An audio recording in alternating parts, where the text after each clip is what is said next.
Alright, we need to chat. What the hell happened in Canberra Marathon? So I'm filming this on Tuesday, so it was like 2 days ago. And I've had a big think about the race and what happened and what I need to do. So that's what we'll do. We'll dive into it. Now, not sure if you guys can see, I'm wearing thermals. It is bloody cold. I actually did my first run back. It was a nice and easy run, and I felt good. I felt decent. It was 1 degree this morning. What the hell? So actually, let's start off with that. So I did a marathon on Sunday, and I was a bit creaky yesterday. Actually did a little bit of a gym session, my normal sort of strength session, and I felt better. This morning, I feel fine. It felt just like a tough long run. Uh, because I don't think I used my heart or my aerobic system that much. We'll dive into the data very soon. But what you'll see is my heart rate was super low. It it was basically like an aerobic uh, run. The issue is my legs could not keep up with it. My muscles were just too weak. So let's dive into the data now, and I'll go through into it in a bit more detail. Okay, so this is my Canberra Times Marathon stride activity profile. So you can see, let's start down here. So this is the 5K splits.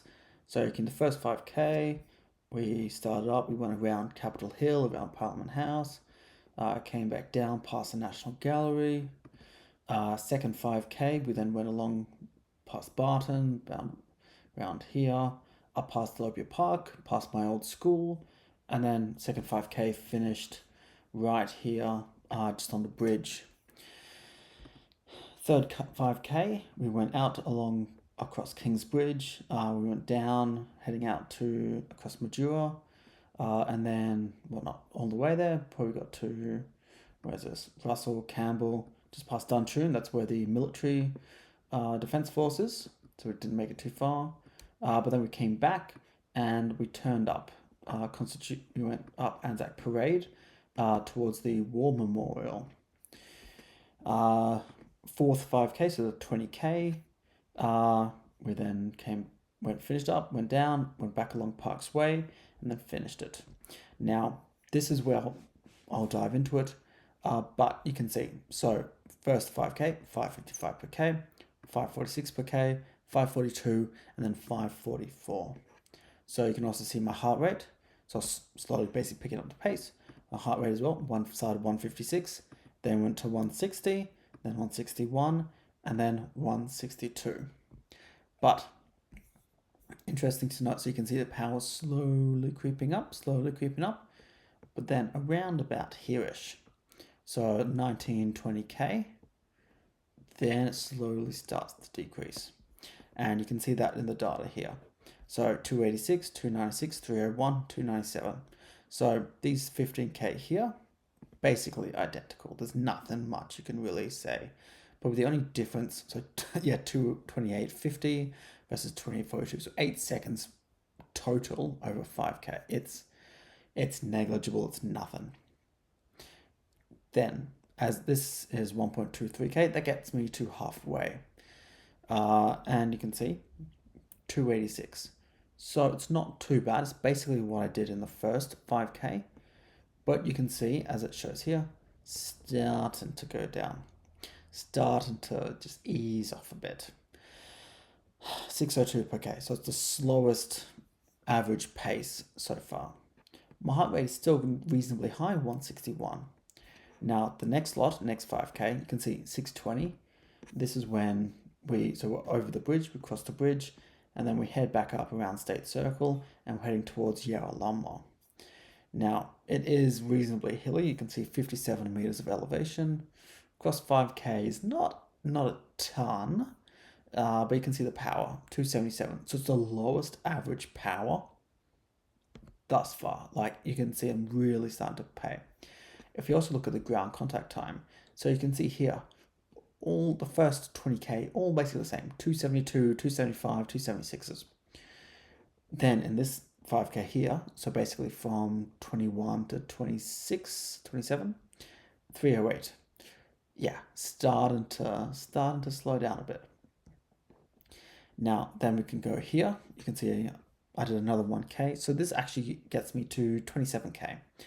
I don't know why I wanted 27K. I think it's because it evens up with the average with the 5K splits. It then means I'm 27, 32, 37, and 42 basically gets me straight to the end. Now you can see again, slowing 713 per K. I'm pretty sure I walked for a bit. Yeah, you can see here, I walked. This was actually my second walk. So when you come back over here, no, it wasn't this one. Here, so just as we turned up Brisbane Ave, did a little bit of a walk. Here it is here. I think it was about a minute or 2 minutes or so. The wheels started to fall off. You can see around about here. So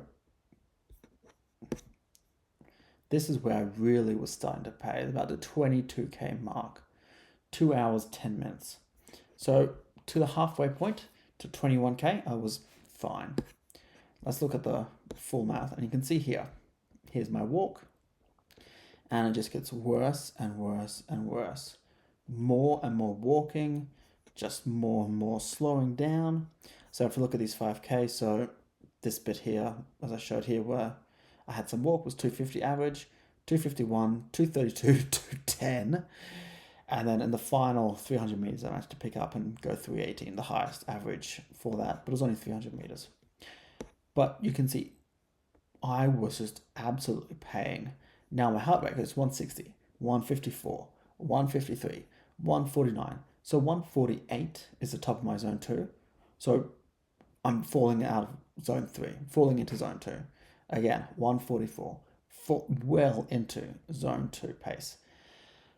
It was just absolute pain. I don't know what happened. What my initial thoughts. I would love to see what you guys think. Drop a comment below. Tell me what you think. I could have done better, because as far as I'm aware, I did everything I could.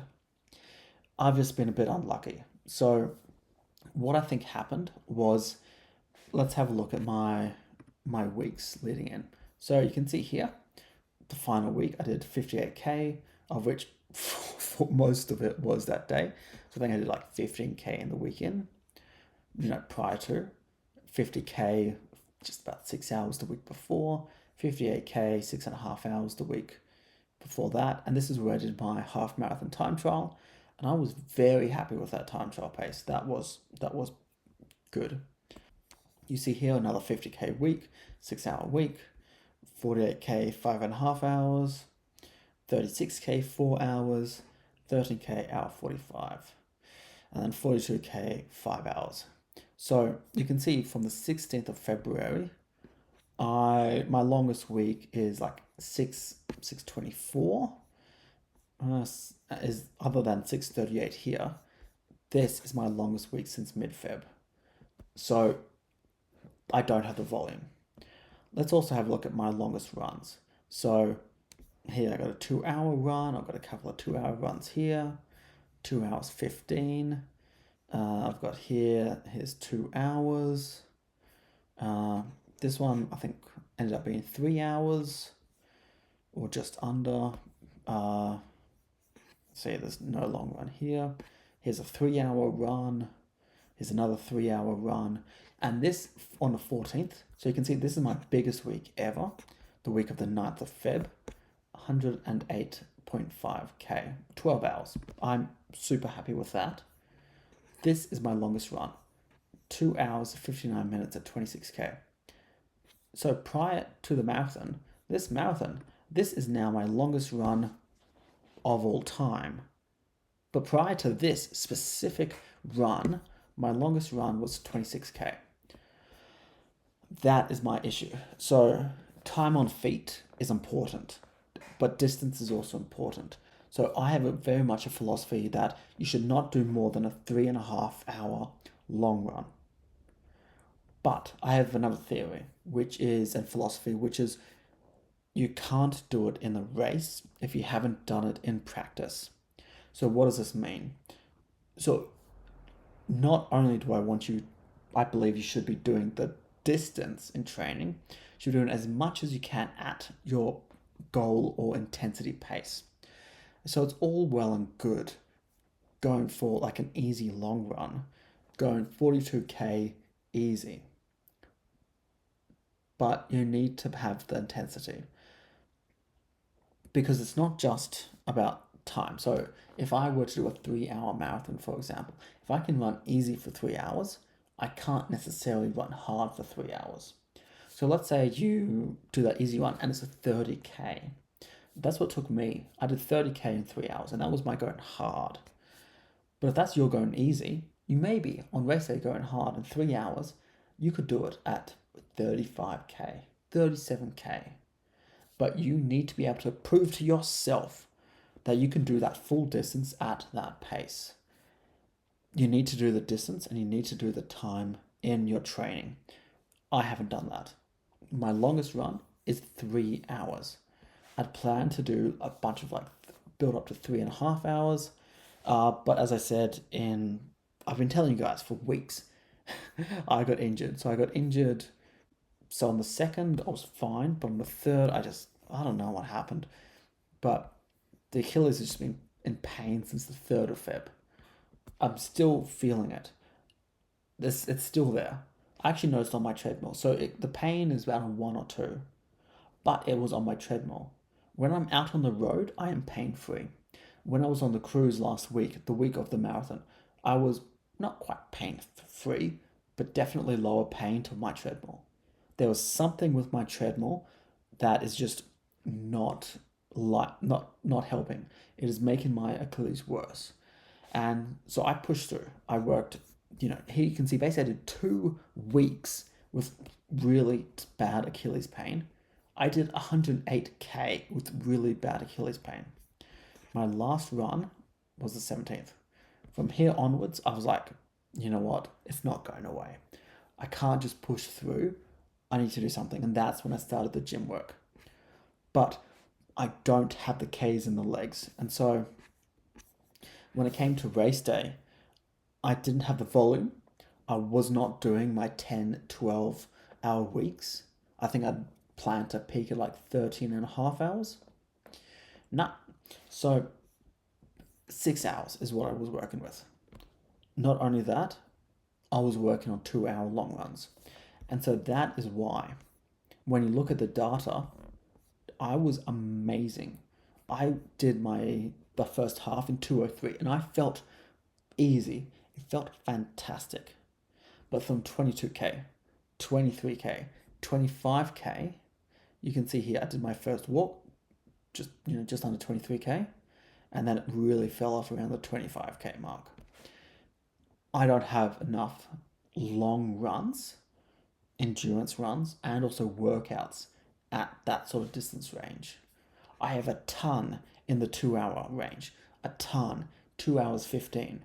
If this was a half marathon, I could have gone, I would have got a PB. I can guarantee you I would have got a PB even on my lower volume, and the fact that I've done no thresholds, basically only been easy runs for the last 8 weeks. But I could have got a PB. The fact I was doing the marathon, I took it easy, and this was 2:03 flat for the half. That is 4 minutes slower than my PB, going easy versus all out. But that's not what I was doing. I was doing the marathon. And if you watched last week's video, if you haven't, go back and watch it. I was in absolute struggle street. So I am very happy to have finished it. 4:37:46 is my marathon time. The only way is up.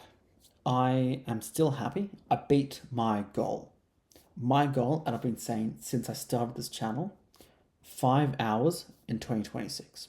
Sub 5-hour marathon that's all I need. Next year, I'll go sub 4. I have a slow progression planned.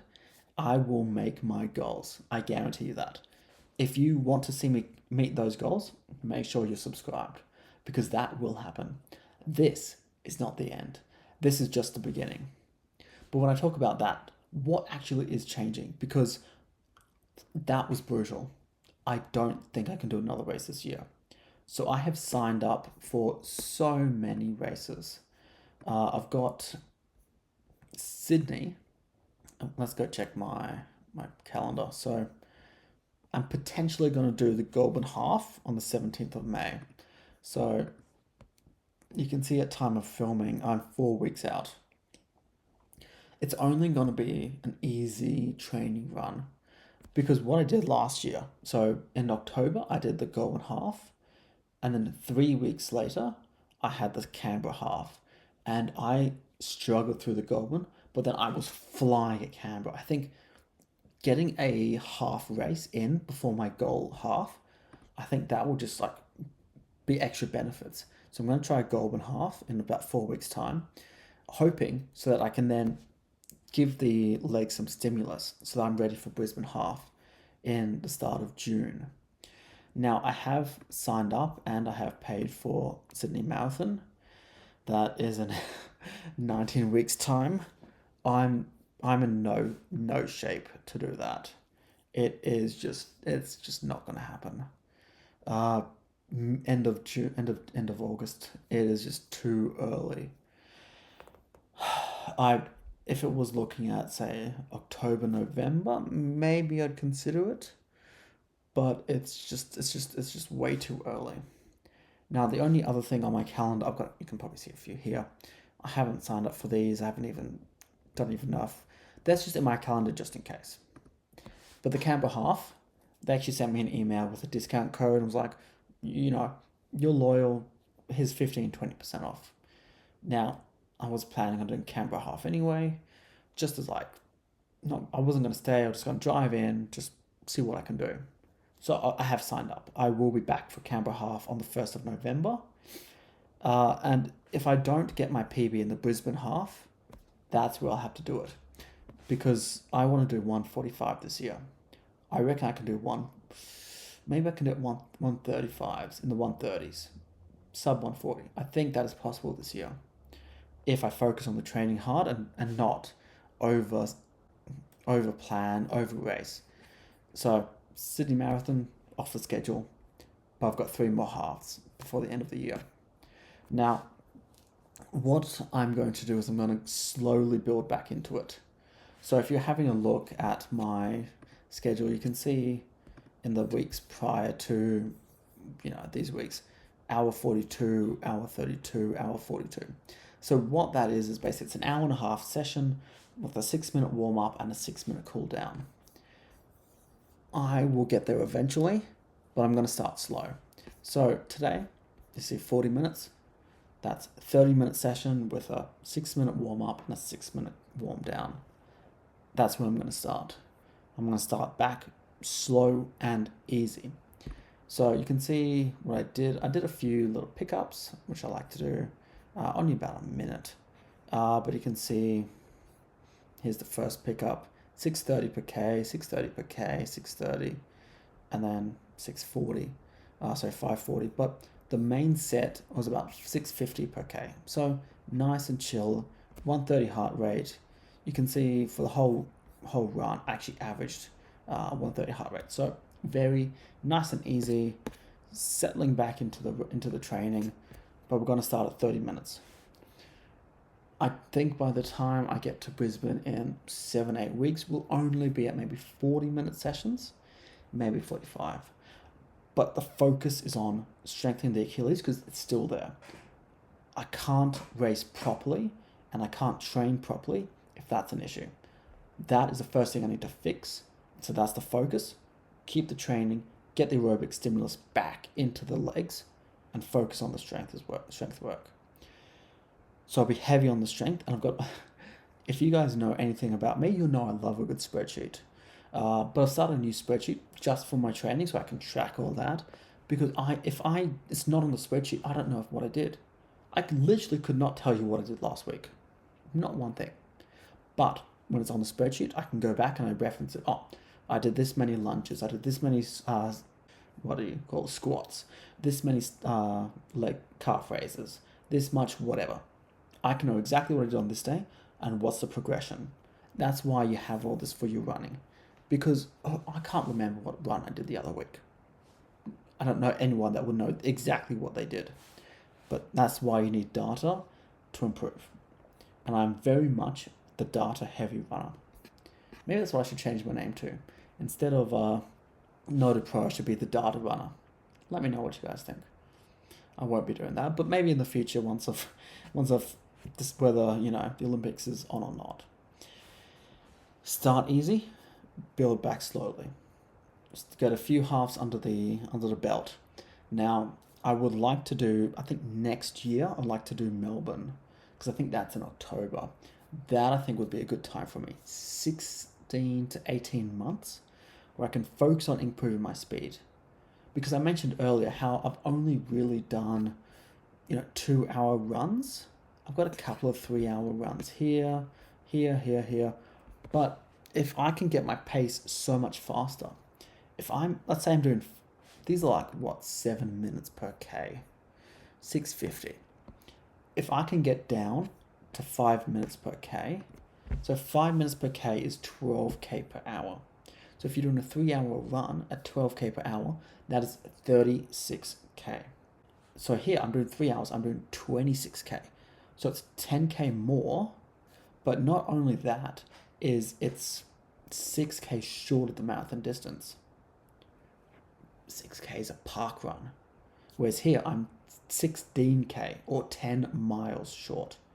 So it's such a big discrepancy between what I can do now and maybe what I could do in 18 months' time. Because that's why I failed. I didn't have those long runs. So if I can still continue to do 2-hour long runs, instead of making it to 23K, maybe I'm at 32K. The more before I start to tail off. Also about pacing. So actually quite interestingly, I think I said in my video that my projected time was like a 4:06 or 4:05 on Stride. Doesn't seem to be shown here. But actually what is shown at the moment is a 4:04. So it's that I can actually do a faster marathon today than I could have done on Sunday. And not only that, both of them are much faster than what I actually did. So there was promise, there was potential, and I'm just looking forward to seeing what happens in the next couple of months. I appreciate you guys staying to the end. I know it's been a bit of a rambly sort of video, but the future is looking up. My goal has always been sub 5 in 2026. I did it. I'm 20 minutes ahead of schedule, but I'm not happy with it. I very much believe that I could have done a sub 4. My whole video last week was saying, yeah, sub 4. Because I could have. In February, I was on track for sub 4. The lack of threshold work, the lack of volume, the lack of the long runs. If I can manage to fix that, we got it. Next time, in 18 months' time, not only is that going to be fixed, I'm going to be doing that at faster paces. I will make that next goal. So if you've seen my previous videos, you know that my goal for 2027 is not sub 5, it's sub 4. The fact that I believe that I'm basically at that point now, sub 4 is not just going to be hit, it's going to be smashed. Might even be sub 3. So make sure you stay tuned for that. And I'll see you guys on the next one.